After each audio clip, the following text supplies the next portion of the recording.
Hi, my name is Samantha Del Rosario, and this is my Week 7 presentation for Political Science 483. So today we're going to be talking about our federal senators. We currently have two in the state of California. Our first one is our senior senator, Dianne Feinstein. She is a Democrat and was elected back in 1992 and is currently 86 years old. A little fun fact about Dianne was she discovered the milk of Harvey Milk in the corner of his office after Milk was assassinated by Dan White. Our second senior senator is Kamala Harris. She is also a Democrat, and she was elected back in 2017, and she is currently 54 years old. A fun fact about Kamala is she is the second African American to serve in the Senate, as well as the first ever person of South Asian descent to serve. She was also the first woman elected as a district attorney of San Francisco, and the first woman, first African American, and the first person of the South Asian descent to become Attorney General of California. Our member of Congress is Ken Calvert. He represents the 42nd Congressional District. He's been serving since 1993. He's a Republican, and he is currently 66 years old.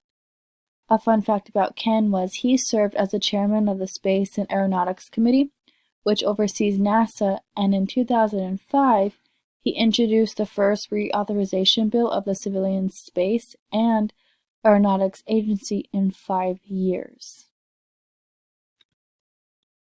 Our District 31st Senator is Richard Roth. He is a Democrat, and he is currently 68 years old.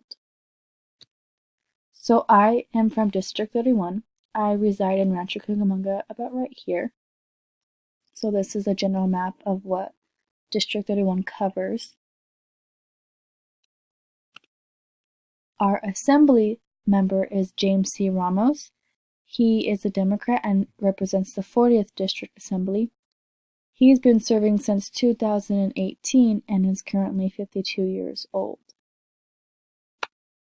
So again, for the Assembly District, I am in Rancho Cucamonga. So this is a general area of what the 40th Assembly District covers.